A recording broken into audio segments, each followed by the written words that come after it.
आप नींद में कई नकारात्मक चीजों या सकारात्मक चीजों को बढ़ा सकते हैं। ये बहुत आसान है, बस नींद की साधना। तो एक अलार्म से अचानक जागना जीवन जीने का सबसे अच्छा तरीका नहीं है।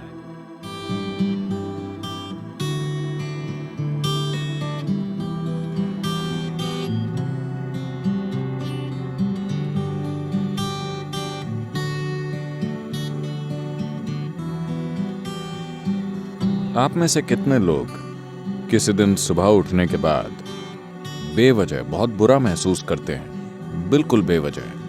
अगर साल में कम से कम 2-3 बार भी ऐसा हो रहा है, अगर ऐसा है तो आपको सोने से पहले कुछ चीजें करनी चाहिए। ये बहुत ही महत्वपूर्ण है, क्योंकि आपको समझना चाहिए कि आप नींद में कई नकारात्मक चीजों या सकारात्मक चीजों को बढ़ा सकते हैं। आप नींद में सुखदता या अप्रियता को बहुत कुशलता से बिना रुकावट के बढ़ा सकते हैं। आप दिन में भी उन्हें बढ़ा सकते हैं, पर कई रुकावटें होंगी, वो बहुत कुशलता से नहीं होता। पर अगर आप किसी निश्चित तरह से सोने जाते हैं और सुबह बहुत बुरा महसूस करते हुए उठते हैं, बिल्कुल बेवजह, तो मतलब आप रात में बहुत कुशलता से चीजों को सेते हैं, खराब अंडों को। बात सिर्फ मानसिक अशांति की नहीं है, ये समय के साथ बड़ी शारीरिक समस्याएं पैदा कर सकता है। ये महत्वपूर्ण है कि आप इन चीजों को अपने जीवन से हटाएं।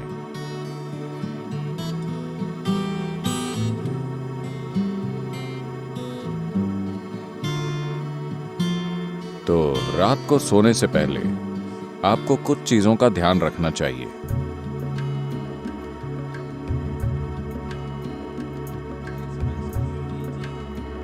अगर आप मांस और वैसा भोजन करते हैं तो उसे सोने से कम 3 से 4 घंटे पहले खाएं, ताकि पाचन पूरा हो जाए। सोने से पहले थोड़ा पानी पीकर सोने जाएं। आप देखेंगे कि इसी से वो ठीक हो जाएगा। एक आसान चीज की जा सकती है, वो है स्नान। हमेशा सोने से पहले नहाएं, इससे काफी फर्क पड़ता है। इस मौसम में ठंडे पानी से नहाना मुश्किल हो सकता है, तो आप गुनगुने पानी से नहाएं। रात को गर्म पानी से न नहाएं, गुनगुना पानी लें। यह आपको सजग बनाता है। आप सोचेंगे, अरे मैं सो नहीं पाऊंगा। कोई फर्क नहीं पड़ता।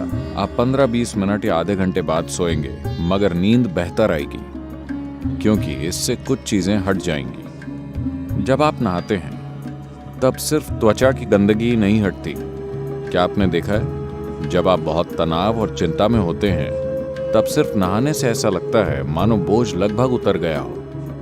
क्या आपने ये नहीं देखा है? तो ये सिर्फ त्वचा की सफाई नहीं है, पानी के शरीर पर गिरने से बहुत सारी चीजें होती हैं। स्नान एक बहुत बुनियादी भूत शुद्धि है, क्योंकि आपका शरीर 70% से अधिक पानी है। अगर आप उस पर पानी गिराएं तो एक तरह का शुद्धिकरण होता है, जो त्वचा की सफाई से परे है।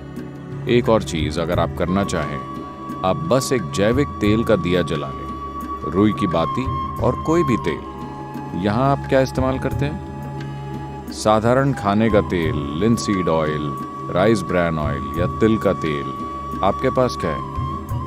ऑलिव ऑयल, ठीक है। रुई की बाती के साथ कोई भी जैविक तेल लेकर एक छोटा दिया उस कमरे में कहीं जला लें जहां आप सोते हैं। आप देखेंगे कि ये चीजें बिल्कुल गायब हो जाएंगी।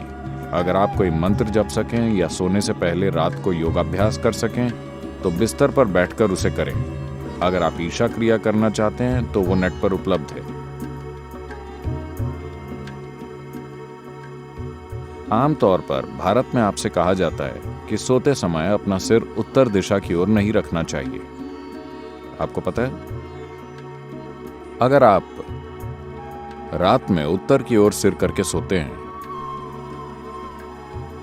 जब आप लेटे हुए होते हैं तो धीरे धीरे खून आपके दिमाग की ओर बढ़ने लगेगा। When there is too much circulation in the brain, you cannot sleep peacefully. जब दिमाग में रक्त संचार बढ़ जाएगा तो आप शांति से नहीं सो पाएंगे। अगर आपके दिमाग में किसी प्रकार की भीतरी कमजोरी है या आप अधिक उम्र के हैं तो आप नींद में मर सकते हैं। हेमरेज हो सकता है क्योंकि ज्यादा खून दिमाग में घुसने की कोशिश करता है जहां खून की नसें बाल जैसी होती हैं और चुंबकीय शक्ति कुछ ज्यादा खून भेजती है। सीधे खड़े होते समय ऐसा नहीं होता। जैसे ही आप लेटते हैं सिर की ओर यह खिंचाव इतना तीव्र होता है कि खून धीरे धीरे दिमाग की ओर जाने की कोशिश करता है। तो इससे बचने के लिए, यह सिर्फ उत्तरी गोलार्ध के लिए है।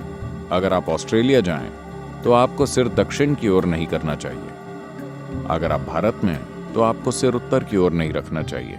आप उसे और किसी भी तरह रख सकते हैं, वो ठीक है।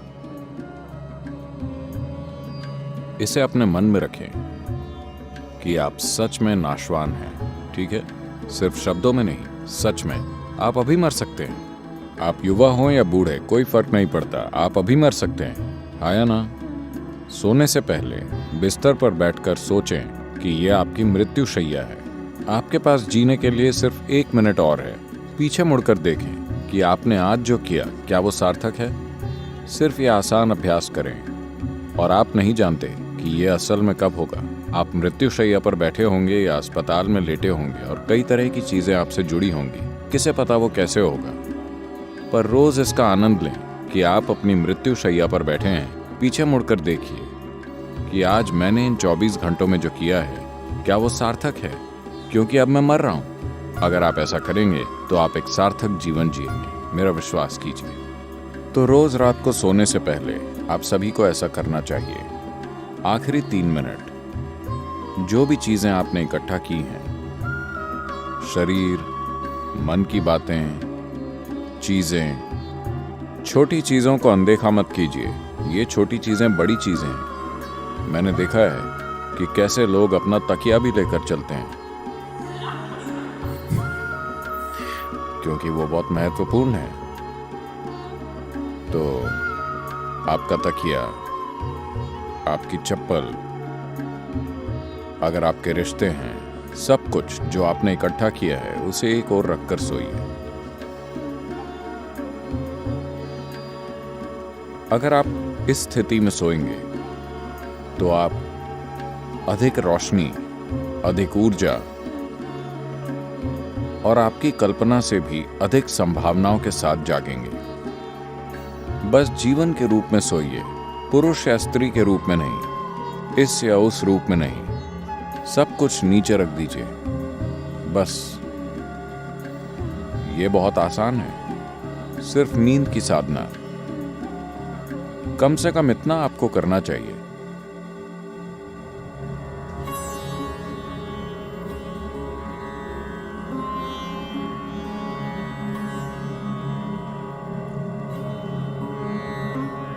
तो आप जैसी ध्वनियों में जागते हैं वो कई रूपों में आपके दिन की प्रकृति और आपके जीवन का भविष्य तय करेंगी। तो एक अलार्म से अचानक जागना जीवन जीने का सबसे अच्छा तरीका नहीं है। अच्छा होगा कि अगर आपकी नींद, जिस तरह का भोजन आप करते हैं और जिस तरह के विचार और भावनाएं अपने अंदर रखते हैं और आपने अपने शरीर में जीवंतता का जो स्तर बनाए रखा है, उससे तय होगा कि आपको कितनी नींद की जरूरत है। मान लीजिए आपको 8 या 12 घंटे की नींद की जरूरत है। मैंने गलत संख्या बोल दी। आपको जितनी भी नींद चाहिए, आप अपनी जरूरत जानते हैं। So you go to bed early. तो पर्याप्त जल्दी सोने चले जाएं ताकि आप अपने आप जाग सकें। अगर आप खुद जागते हैं और मान लीजिए आपको संदेह है कि आप जाग पाएंगे या नहीं, तो अगर आपके पास कोई मंत्र है, अगर आप किसी वैराग्य मंत्र से जुड़ गए हैं, तो आप उसका इस्तेमाल कर सकते हैं। शारीरिक रूप से आपका एक महत्वपूर्ण पहलू है आपका हृदय, जो आपके रक्त संचार के लिए पंपिंग स्टेशन है, जो शरीर में जीवन भरता है। ये ना हो तो कुछ नहीं होगा। ये बाईं तरफ से शुरू होता है। तो आपको पता है, भारत में आपसे कहा जाता है कि आप जब जागें तो आपको दाहिनी तरफ करवट लेकर उठना चाहिए। बताया है, अगर आप बाईं तरफ करवट लेकर उठेंगे तो आपके साथ खराब चीजें होंगी। खराब चीजें उस तरह नहीं, जब आप आराम की स्थिति में होते हैं, जब शरीर आराम में होता है, तो मेटाबॉलिक क्रिया धीमी होती है। जब आप उठते हैं तो सक्रियता में एक उछाल आता है। इसीलिए भारत में कहा जाता है, देखिए ये चीजें जीवन का हिस्सा थीं, इन्हें आप छोड़ रहे हैं। जीवन का पूरा विज्ञान जीवन का हिस्सा था। आपसे कहा गया कि सुबह जागने से पहले अपनी हथेलियां आपस में रगड़कर ऐसे देखना चाहिए। Not see like this. You must place it upon your eyes. देखना नहीं, आपको उसे अपनी आंखों पर रखना चाहिए। आप ऐसा कीजिए, आपको भगवान दिखेंगे। ये भगवान देखने के बारे में नहीं है।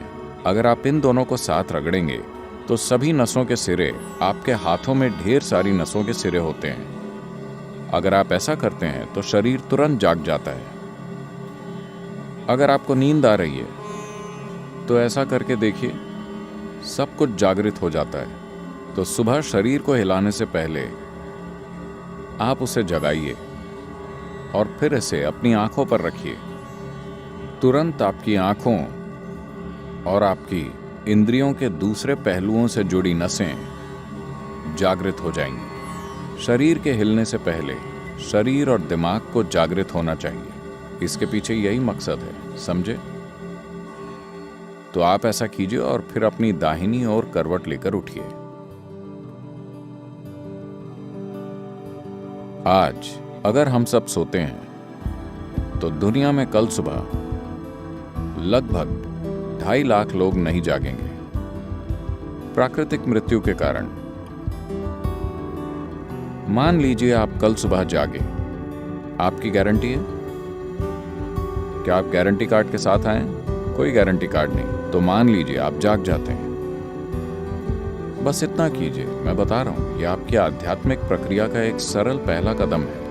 कल सुबह जब आप जागें तब जांचिए, आप वाकई जगे हैं या मर गए। अगर आप जगे हैं तो एक छोटा सा जश्न तो बनता है।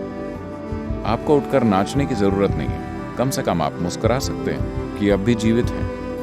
2.5 लाख लोग मर गए, वो आपकी और मेरी तरह थे। They went off, isn't it? उड़ गए, है ना? कहीं भी देखिए वो नहीं मिलेंगे। यहां मैं अब भी जीवित हूं। एक बड़ी मुस्कुराहट आप देंगे? मैं मैनेज करने की बात कर रहा हूं। अगर 2.5 लाख लोग मर गए तो कम से कम 30 से 50 लाख लोगों ने अपना कोई प्रियजन खो दिया। आप उन 3, 4, 5 लोगों को देखिए जो आपके लिए मायने रखते हैं, वो सभी आज जिंदा हैं। एक और बड़ी मुस्कुराहट देंगे या नहीं?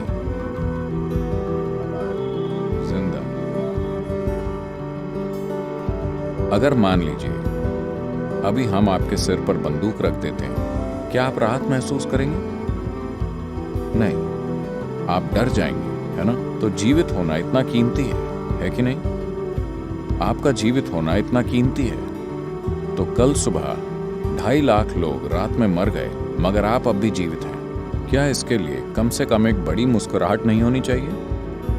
और सभी लोग जो आपके लिए मायने रखते हैं वो सब आज जीवित हैं। एक और बड़ी मुस्कुराहट।